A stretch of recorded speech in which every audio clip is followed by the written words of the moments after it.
한때 진짜 파동, 그러니까 참기름 가지고 진짜 참기름, 가짜 참기름 이런 논쟁이 있었습니다. 서로가 진짜라고 또 서로가 원조라고 하는 그런 논쟁은 지금도 여전히 있는 것 같습니다. 이 논쟁의 이면에는 가짜가 있다는 거겠죠. 가짜. 왜 가짜가 많을까요? 왜 가짜가? 파스칼이 유명한 말을 했습니다. 가짜가 많은 것은 진짜가 있기 때문이다. 진짜가 돋보이기 때문에 그 진짜를 흉내내는 가짜들이 많이 있다라고 하는 겁니다. 사도 요한 시대에도 가짜의 등장으로 인하여서 교회가 심히 흔들리는 그런 일들이 생겼습니다. 그래서 그 가짜와의 싸움을 교회가 맞이하게 되는데, 어떻게 하면은 그 가짜들을 이겨내고 또 어떻게 분별하고 어떻게 대적할 것인가를 오늘 사도 요한은 많은 성도들에게 전해주고 있습니다. 오늘 보면 18절 말씀 보면은 이런 이야기가 있습니다. 아이들아, 지금은 마지막 때라. 적그리스도가 오리라는 말을 너희가 들은 것과 같이 지금도 많은 적그리스도가 일어났으니 그러므로 우리가 마지막 때인 줄 아노라. 적그리스도가 올 때가 되었다, 올 것이다라고 주님 예언하셨고 말씀하셨고 그때가 일어났다는 겁니다. 적그리스도가 왔다는 겁니다. 여기에서 적그리스도, 그러니까 적그리스도, 빨간 그리스도인가? 이렇게 생각할 수도 있는데, 헬라어 원문을 보면은 안티크리스토스라고 그렇게 쓰여 있습니다. 그러니까 안티라고 하는 것은 여러분 아시는 것처럼 반대, 대항 또는 저항 이런 뜻들이 있어요. 그러니까 요걸 적그리스도를 우리가 이해하기 쉽게 표현하면은 그리스도를 대항하는 자, 그리스도를 반대하는 자들이 나타나게 될 거다. 또 그들이 나타났다, 이런 표현인 겁니다. 그럼 그들을 어떻게 분별하고 어떻게 대항하고 하려고 하면은 그들이 어디에서부터 출발했는지 그걸 좀 살펴볼 필요가 있습니다. 그래서 먼저 19절 말씀에 보면은 적그리스도의 출발과 의도에 대해서 사도 요한이 이렇게 얘기합니다. 그들이 우리에게서 나갔으니 우리에게 속하지 아니하였나니 만일 우리에게 속하였더라면 우리와 함께 거하였으려니와 그들이 나간 것은 다 우리에게 속하지 아니함을 나타내려 함이니라, 이렇게 표현합니다. 우리에게서 나갔다, 우리에게서 속하지 아니하려고 한다, 속하지 아니함을 나타내려고 한다. 그러니까 그리스도를 대항하는 것들은, 적그리스도들은 뜬금없이 형성되는 것이 아니라는 거예요. 늘 교회 공동체 안에서 나가고 또 교회 공동체와 차별화하여서 우리는 다르다라고 그렇게 표현하는, 그렇게 하면서 교회를, 공동체를 무너뜨리려고 하는 그런 모습들로 드러난다라고 하는 겁니다. 여러분 아셔야 되는 게, 초대교회 당시에 그리스도인들이 그 신앙생활 해내려고 할 적에 요즘처럼 우리가 이 성경 말씀, 이게 성경이 정경화되어져서 많은 그리스도인들의 손에 들려져서 읽혀지고 예수 그리스도가 누구인지, 하나님이 어떻게 사랑하셨는지, 하나님이 어떤 역사를 펼쳤는지, 인간이 어떤 범죄를 하였는지, 어떤 추악함이 있는지, 이런 것들이 다 정리되어 가지고 그들이 성경을 통하여서 예수 그리스도를 안 것이 아니었습니다. 초대교회는 당시 성경책이 없으니까 구전을 통하여서 예수님에 대한 이야기를 들었습니다. 제자들이 써서 보내준 오늘 이 요한 일서처럼 서신을 통하여서 회람하고 그 서신을 통하여서 예수님이 누구인지를 알고 예수님을 향한 믿음을 품게 되었고, 그리고 공동체를 세워 이루어 나아갔습니다. 그 사도들이요, 근데 그렇게 공동체가 이루어지니까 아무래도 이 공동체의 멤버십들이 약해질 수밖에 없습니다. 다양한 목소리들이 들릴 수밖에 없습니다. 다른 이야기들이 들릴 수밖에 없습니다.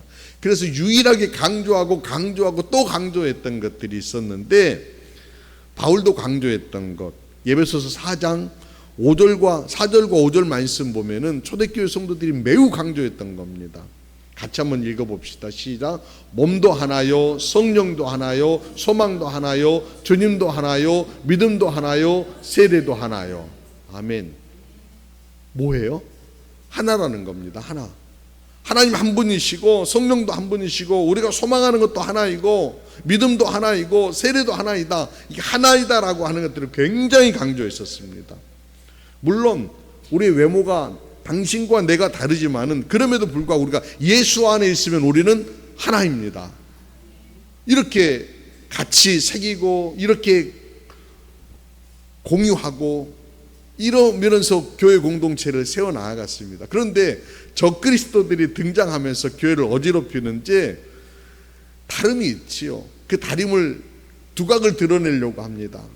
자신들의 우월감을 주장을 합니다.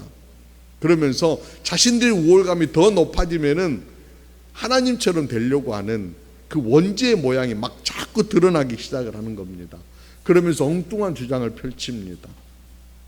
대표적인 게 영지주의 주장이었습니다. 그러니까 사도 요한 시대에도 영지주의 주장이 있었는데 우리 영지주의에 대해서 제가 여러 번 말씀드렸었죠. 영과 육이 있는데 그 이원론적으로 생각을 하는 거예요. 영은 거룩한 것이고 육은 속된 것이다. 이게 자꾸 발전하면 속된 거라고 하니까 쾌락주의로 빠져버리고요, 신비주의로 빠져버립니다. 그 영지주의는 교회 안에 들어와서 다른 쪽으로 다른 여러 가지 형태들로 이렇게 저항하기 시작을 하는데 우리가 고백하는 것, 예수 그리스도는 사람의 몸을 입고 오셔서 우리의 죄를 속하기 위하여서 십자가에 달려 돌아가셨고 우리의 구원이 완성되었다라고 하는 그런 신앙의 고백 우리가 하고 있습니다. 그런데 그 예수 그리스도가 사람의 몸을 입고 오셨다라고 하는 것, 이 육신에 대한 것들에 대해서 굉장히 부정을 하는 거예요. 어떻게 하나님이 사람의 몸을 입고 오실 수가 있어? 그건 하나님이 아니야. 결국 어떻게 되는 거예요? 그러면은 예수 그리스도에 대한 신성에 대해서 또는 성육신에 대해서 구별을 하기 시작을 하는 거예요. 그러니까 예수님은 사람의 몸을 입고 하나님이 사람의 몸을 입고 오실 수가 없다 이런 주장을 하고 그러다 보니까 성육신에 대한 것들을 부정하게 되는 거예요. 그런 어떤 주장들이 교회 안에 자꾸 들어와서 나중에는 예수님이 하나님의 아들이 아니라 갈릴리에서 활동하였던 어떤 한 선지자 정도로 이렇게 격화되는 거예요. 그런 현상들이 교회 안에서 지금 막 드러나기 시작하는 거죠. 그래서 요한이 얘기하는 것처럼 22절과 23절 말씀 보면은 그 현상이 이렇게 드러납니다. 거짓말하는 자가 누구냐? 예수께서 그리스도이심을 부인하는 자가 아니냐. 아버지와 아들을 부인하는 그가 적그리스도이니 아들을 부인하는 자에게는 또한 아버지가 없을 때 아들을 시인하는 자에게는 아버지도 있느니라.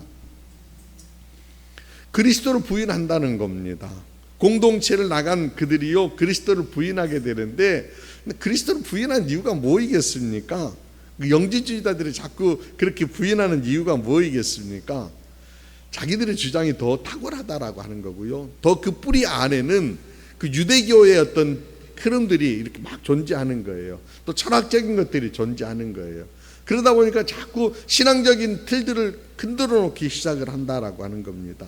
이게 또 발전하면서는요 교회가 심한 혼란에 빠지게 되었는데 요한시대 이후에 초대교회사를 보면은 아리우스 논쟁이라고 하는 게 있습니다. 아리우스 논쟁. 아리우스라고 하는 그 신학 학파가 있어요. 그 이집트 알렉산드리아를 중심으로 하여서 그쪽 교회에서 나온 신학자들 중심으로 막 이런 여러 가지 어떤 그 신학 주장들을 하는데 대표적인 게 뭐이냐면은 하나님과 예수 그리스도가 다른 본질이다라고 하는 그런 얘기를 합니다. 하나님과 예수 그리스도가 하나이다라고 하는 신앙 고백 위에 이건 하나이다라고 하는 동일 본질을 주장하는 건데 아리우스 이 사람들은 하나님과 예수 그리스도는 하나가 아니라 유사 비슷한 존재이다라고 그렇게 주장을 합니다. 그래서 이게 이제 치열하게 유사 본질과 동일 본질이 교회 안에서 막 혼재되어 가지고 성도들이 혼란에 빠지기 시작하는 거예요. 나중에 점점점 이런 것들이 만약에 그런 것들이 인정한다라고 하면은 여러분 우리가 고백하고 있는 삼위일체 교리가 다 무너지는 거예요. 이걸 좀 바로잡기 위해서 325년에 니케아 공회의라고 하는 것들이 열리게 됩니다.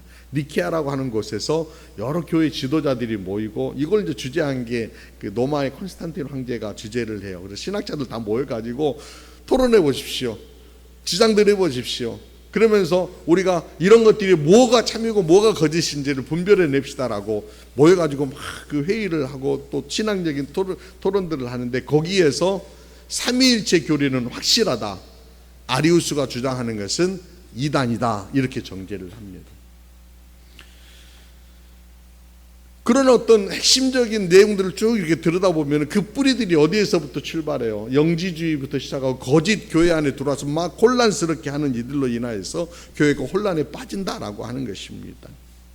그렇습니다.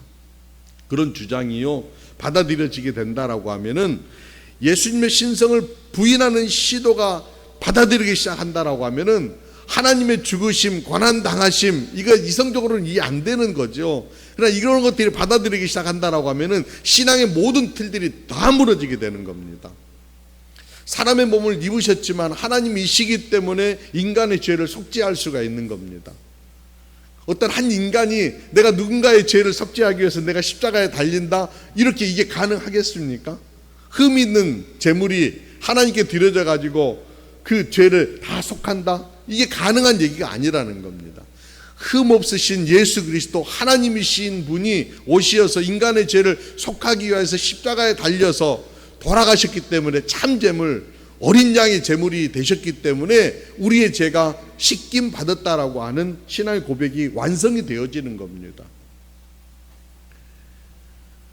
그러니까 여러분 그걸 통하여서 구원받은 우리가 하나님을 여길 때마다 우리를 사랑하여 주신 그 하나님의 사랑, 우리의 죄를 멸하여 주신 그 하나님의 은혜를 새기면서 하나님의 자녀된 것들이 정말 당당하고 복된 것이고 우리가 이 땅에 살아가지만 하나님의 자녀로 살아가는 것이 너무나도 행복한 여정이다라고 고백할 수 있는 거 아닙니까?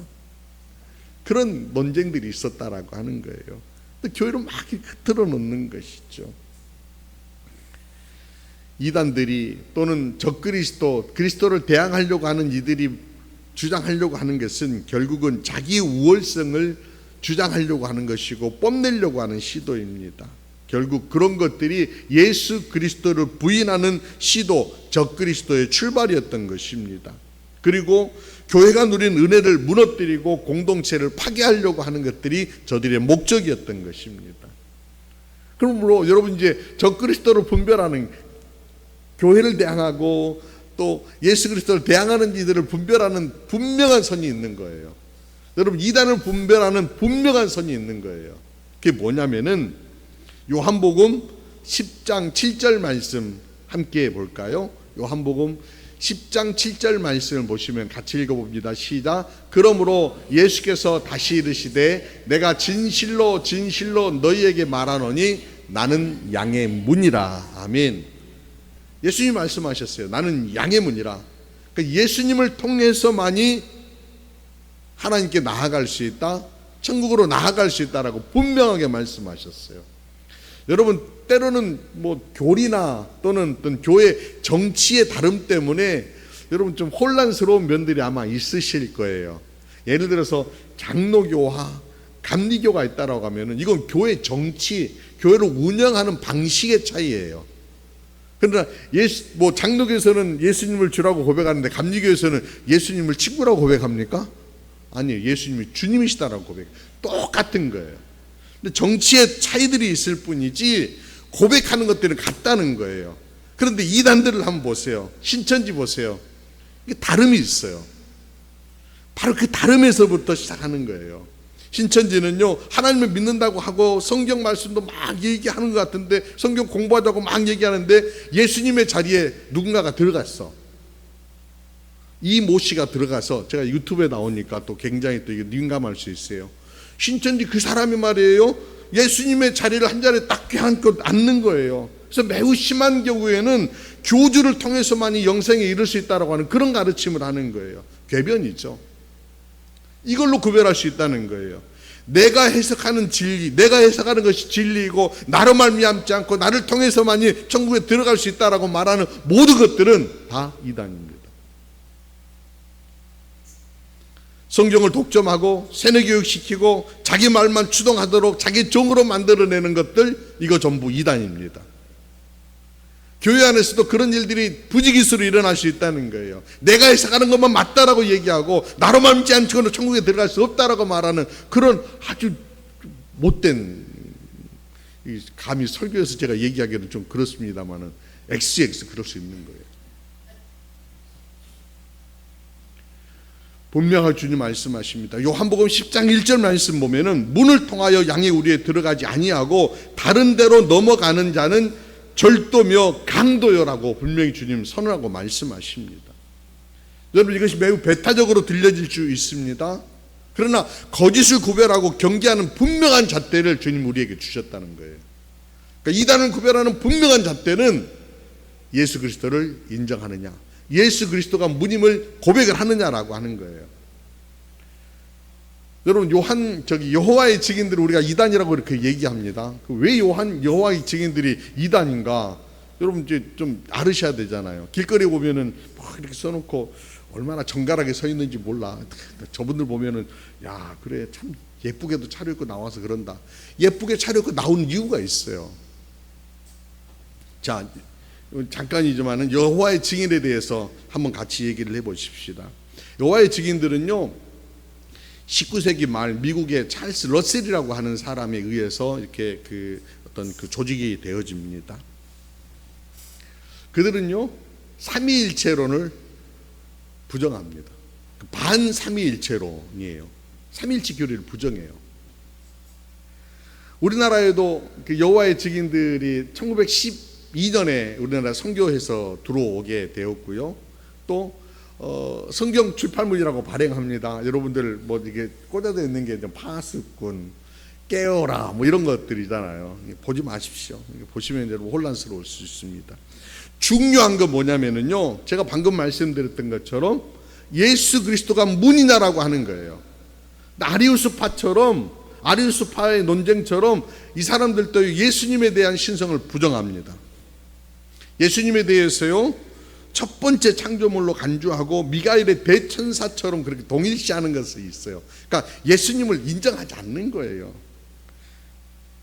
우리 기독교의 기본화적 교리인 사람의 몸을 입고 오신 하나님의 아들이신 예수 그리스도를 부인합니다. 그래서 여호와의 그 증인들은 구원은요, 전적으로 하나님의 은혜로 이루어진다고 가르치지 않습니다. 어떻게 가르치냐면요, 뭔가 행위를 위한 구원을 주장을 합니다. 그래서 구원받기 위해서 여호와의 증인에 가입을 하고 여호와의 증인의 조직에 충성을 하고, 그리고 문을 들이며 전도 활동을 열심히 하고, 그리고 특별히 나와서 이렇게 서 있는 거 지금 뭐 하는 거예요? 전도 활동하는 거고 천국의 티켓 하나를 더 확보하는 것이다. 이렇게 가르치고 있다는 거예요. 그러니까 나올 때 어떻게 나와야 돼요? 정갈아 입고 나와야 되는 거예요. 얼마나 잘하고 나오느냐, 얼마나 많이 하느냐에 따라서 자신들이 천국에 들어갈 확률들이 높다라고 하는 거예요. 또 숫자도 제한합니다. 14만 4천 명. 14만 4천 명만 천국에 들어갈 수 있고 나머지 사람들은요, 지상낙원에서 그냥 사는 것이더래요. 그렇게 가르침하고 있습니다. 얼마나 엉터리입니까? 예수님께서 요한복음 10장 10절에서 뭐라고 말씀하셨습니까? 내가 온 것은 양으로 생명을 얻고 더 풍성히 얻게 하려는 것이다 라고 주님 분명하게 말씀하셨습니다. 숫자를 제한해서 몇 명만 구원하려고 하시는 것이 아니라는 거예요. 모든 생명들이 구원받기를 원하시는 게 하나님의 뜻이고, 주님은 더 많은 생명들을 얻으시려고 주님이 오셔서 십자가에 달리셨다라고 말씀하시는데, 이단들은요 거꾸로 얘기해요. 자기들만 갈 수 있다라고. 14만 4천 명만 간다고 그렇게 얘기합니다. 그 14만 4천 명이 다 찼을 텐데 어떡하냐? 여러분, 그런 분별함이 우리가 가운데 분명하게 있어야 됩니다. 오직 예수 그리스도를 인정하고 그분을 통하여서 구원을 받으며 그분의 은혜로 자녀되면 지위를 누린다라고 우리가 분명하게 고백할 수 있어야 되겠습니다. 그리고 그 고백 위에 우리가 따라내야 되는 것이 있어요. 바로 진리를 따라내기. 오스왈드 챔버스라고 하는 목사님이 하셨던 말씀인데요, 이런 말씀하셨어요. 진리에 대한 교리를 진리로 만들지 않도록 주의하라. 예수님은 내가 곧 진리라고 말씀하셨다. 이렇게 말합니다. 교리를 진리로 만들지 말라는 거예요. 진리는 오직 예수 그리스도 한 분이시다라고. 그 진리신 예수 그리스도께서 보여주신 것들이 여러 가지 우리에게 확실한 증거로 자리 잡고 있지 않습니까? 하나님이 이 세상을 사랑하사 독생자를 주셨으니 이는 저를 믿는 자마다 멸망치 않고 영생을 얻게 하려 하시면, 이거 진리인 거예요. 육신으로 오셔서 사람의 모든 고난들을 친히 감당하시면서 십자가에 달려 돌아가시고 사랑하신다라고 하는 사랑의 증거를 보여주신 거, 이거 진리입니다. 그리고 그 주님께서 뭐라고 말씀하십니까? 나의 안에 거하라, 내 안에 거하라 초청하십니다. 주님 안에 거하라라고 말씀하십니다. 그 주님 안에 거하면서 주님과 함께 걷는 거예요. 오늘 본문 24절 말씀 보면은 이렇게 말씀하십니다. 너희는 처음부터 들은 것을 너희 안에 거하게 하라. 처음부터 들은 것이 너희 안에 거하면 너희가 아들과 아버지 안에 거하리라. 이렇게 말씀합니다. 여기에서 처음부터 들었던 게 뭡니까? 이미 예수님께서 말씀하셨던 거라는 거예요. 예수님이 뭐라고 말씀하셨습니까? 요한복음 14장 말씀 보면은 사람이 나를 사랑하면 내 말을 지키리니 내 아버지께서 그를 사랑하실 것이요 우리가 그에게 가서 거처를 그와 함께 하리라라고 말씀하셨습니다. 또 14장 28절의 말씀 보면은 자녀들아 이제 그 안에 거하라. 이는 주께서 나타내신 바가 되면 그가 강림하실 때에 우리로 담대함을 얻어 그 앞에서 부끄럽지 않게 하려 함이라 라고 말씀하셨습니다. 아주 쉬운 겁니다. 주님 안에 거하는 겁니다.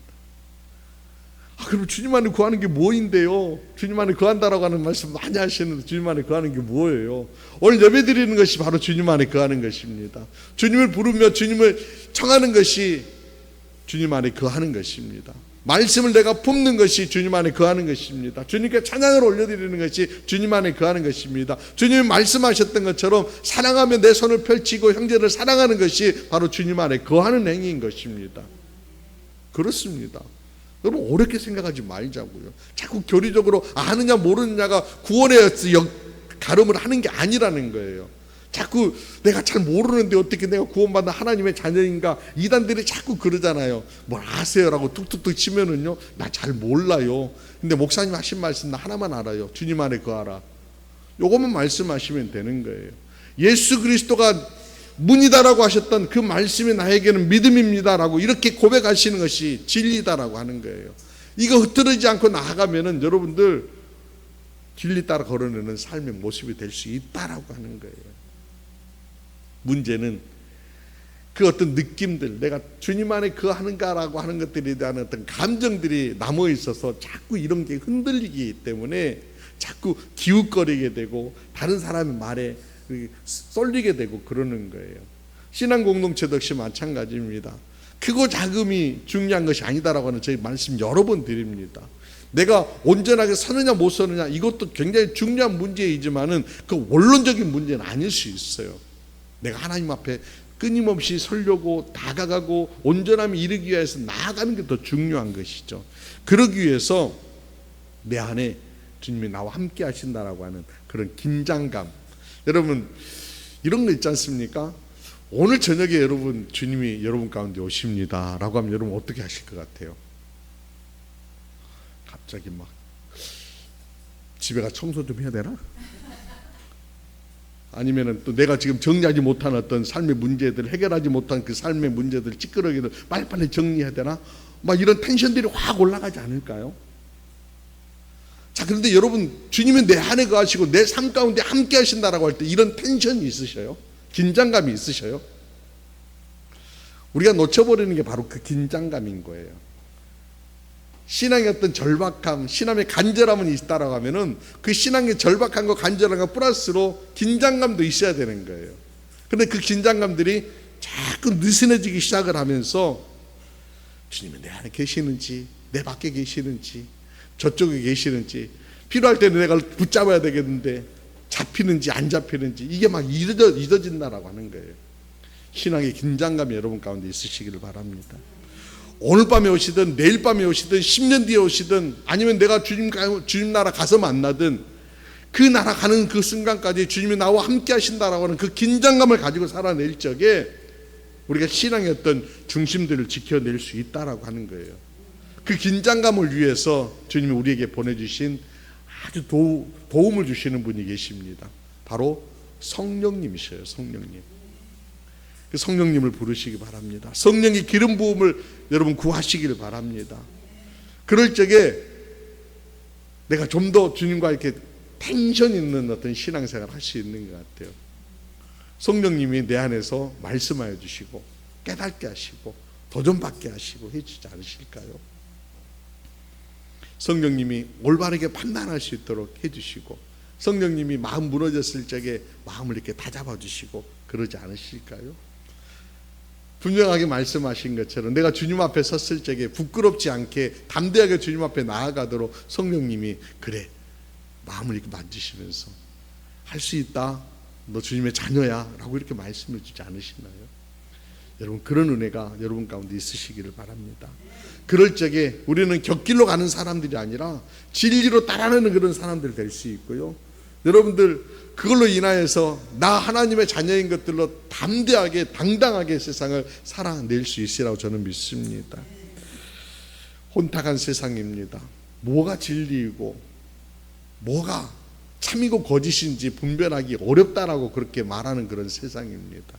그런데요, 참 그리스도인이다라고 하면은 복잡하게 하지 마세요. 단순하게 가는 겁니다. 오직 예수 그리스도가 나의 구주이시고 그 예수 그리스도를 따라 삶을 살아내겠습니다 라고 믿음의 고백을 해 나아간다라고 하면은 나의 삶의 모양들이 조금은 부족하더라도 주님은요 우리 가운데 늘 함께하여 주실 것입니다. 주님은요 우리에게 놀라운 은혜도 또 삶을 살아내는 능력들도 더하여 주시리라고 믿습니다.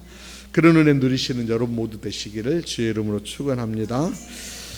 기도드리겠습니다. 거룩하신 주님, 참과 거짓이 섞인 세상에 살아내지만 홀로 두지 아니하시고 성령으로 함께 하시어서 진리로 이끌어 주심을 믿습니다. 이제 믿음의 불을 밝혀 거짓을 분별할 수 있도록 주장하여 주옵소서. 진리시며 우리 가운데 늘 함께 하시는 예수 그리스도를 부르고 찾고 그 안에 거하는 은혜를 놓치지 않게 하옵소서. 구하옵나니 성령님 머리 숙여 간구하는 이들의 심령 가운데 가득 성령의 기름을 부어 주옵소서.